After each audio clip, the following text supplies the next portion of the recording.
1,000 views on one of my LinkedIn posts, and I got a lot of noise around it. I got the right people to see it, and I want to show you exactly how I got it done on this episode of Giant TV. So let's go take a listen.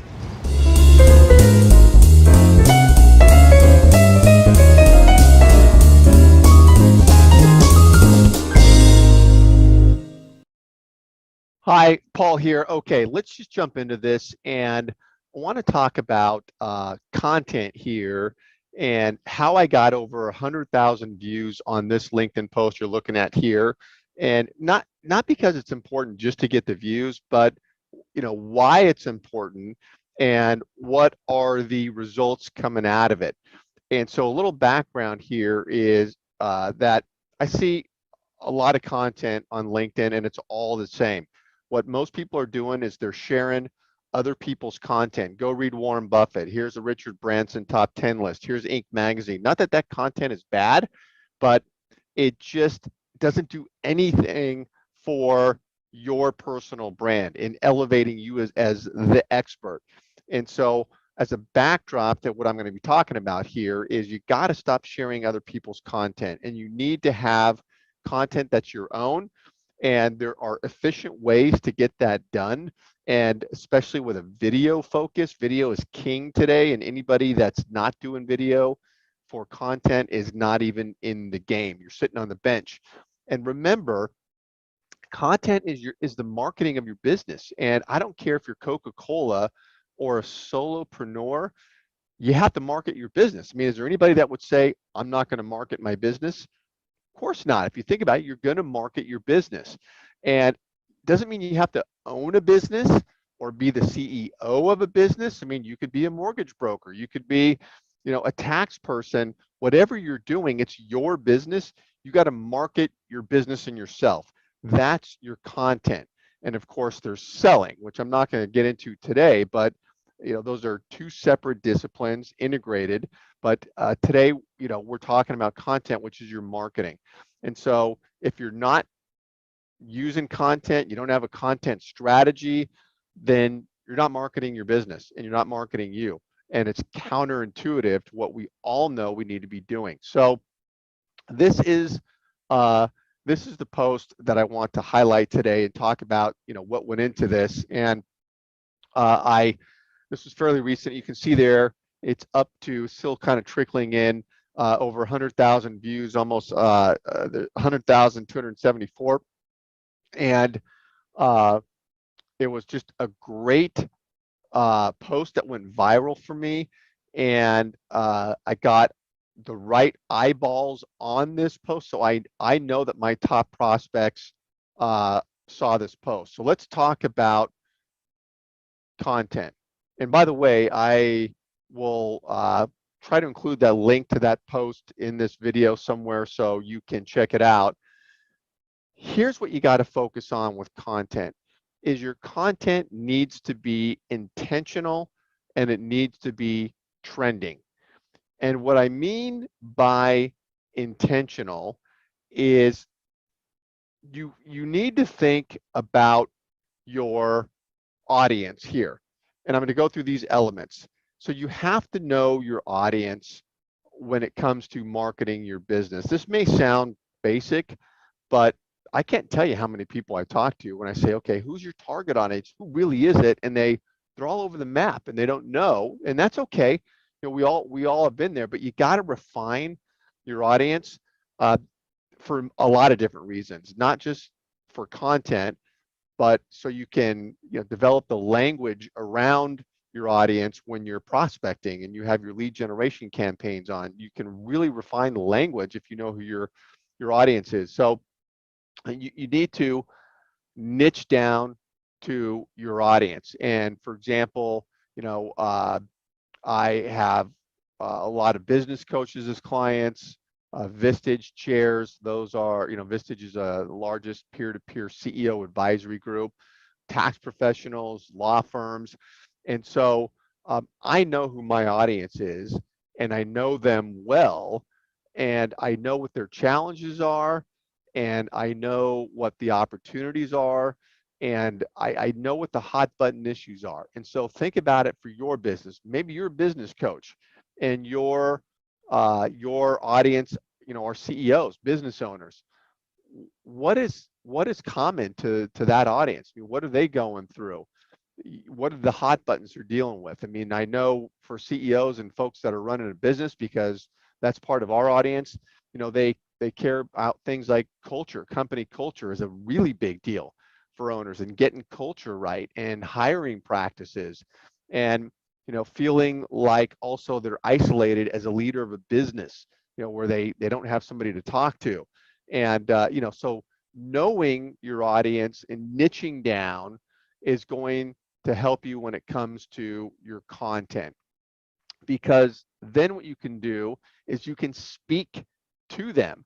And so before you even start thinking about content, get the audience down and then think about a conversation with your audience. Your content needs to be conversational in its vibe and the way you're presenting it, and speaking directly to them. And when I think about my content, I will a lot of times in my mind envision somebody on the other side of the table. I'll say, okay, here's, a business coach, and what do I want to talk about with them? What will be interesting to them? And I'll visualize having a conversation with them, and I'll really think about their business, what they're going through. I'll put myself in their shoes. And when I do that, then I can really develop my content to speak to them. And so for me, it's a lot of video. It's document posts that are directed to my audience. But I every single time am speaking to my audience. You want to add sizzle to your content, and let's talk about that for a second here. So now you're directing it to your audience. It's a topic they care about, but how do you draw eyeballs in to actually, excuse me, see your content? Because as you know, a lot of people will put out content, nobody sees it. I mean, just go through your LinkedIn feed, no views, one view. Why do content if no one's going to see it, especially the right people? And so I always think to myself, obviously I'm a sales and marketing and branding guy, so I'm just, thinking about these things all the time. But I'm thinking to myself, what do most people like? What are they attracted to?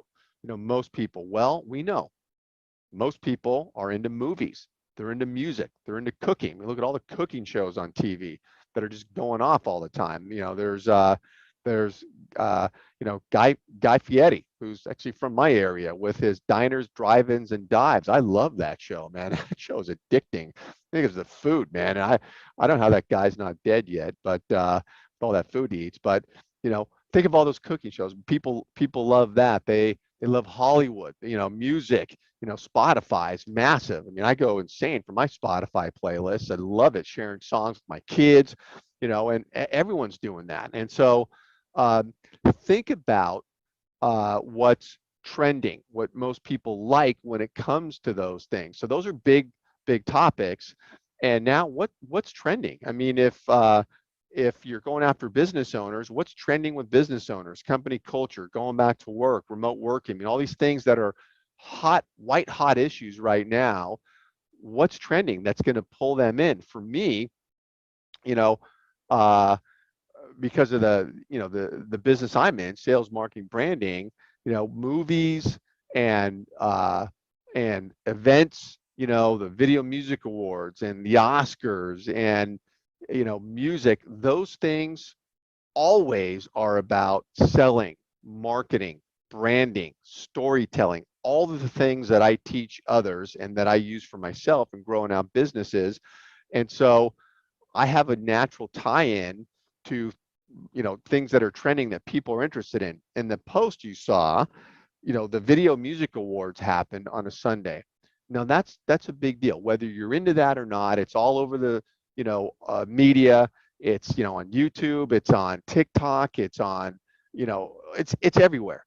And there's fashion going on. The ladies are dressed up and looking fashionable. The guys have their stuff going on. I mean, it's a spectacle, that thing. And there's great performances. I mean, Justin Bieber had a performance with a new song now that he did it. And, Bieber's got a huge following. So you're getting the point here. It's a trending, hot thing. So uh, I tied in that post to the Video Music Awards, had some images around that, and drew people in. And the first thing they see is those images from that award show that was just on. It's all over the media across the world, and it pulled people in. And I just got massive organic views of that video, and made a lot of noise around, not video, but that post made a lot of noise around that post. And which helps in so many ways. And so I tied it into that with lessons about marketing and branding, uh, and that award show. And I do that often because I know it grabs people's attention. People are interested and they see my stuff. So think about sizzle for your own content and your own audience. How can you tie it in? I was talking to a client recently. This is a great discussion, and very dynamic woman, and she has part of her business is where she is focused on caring for the sick, someone who's got a long-term illness, and she has a whole process, and she's an expert at being, a healthcare non-professional and helping a family member, friend through long-term illness, and all the different pieces that are involved in that. It's obviously a very important area for many of us. And as we were talking, the idea came up is, how can you pull people into the content you're delivering to healthcare centers and healthcare, leaders at businesses that are interested in your messaging, to get out there. And it just struck a chord with her, and we were talking, and there's a lot of famous people, for example, that go through long-term illnesses. We all know Muhammad Ali had Parkinson's and dealt with that, for many years. And that's somebody you can bring into the discussion, and people know him. He's a world figure, and so it just got the juices flowing there with her on thinking about tying people into her own content. And so think about that sizzle, and how can you add sizzle into your own content. And then you got to have the right people actually see your content. How do you get it to them? Because again, you post content. It's great to make a lot of noise around your content, like I did with that post. Obviously, I don't know all those 100,000 people, and many of them are not prospects for me, right? I mean, they're everywhere. But here's the key: if you make a lot of noise around a piece of content, the right people are going to see it.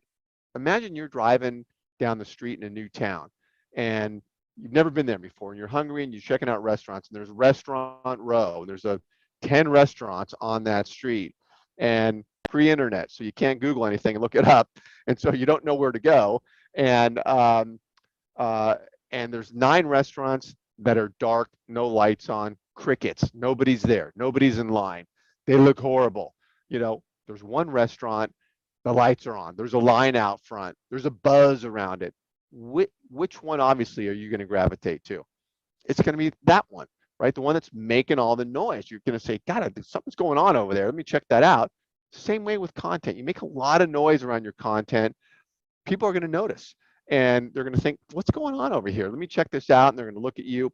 That's visibility. That's good for you and your brand. That's marketing. That's branding.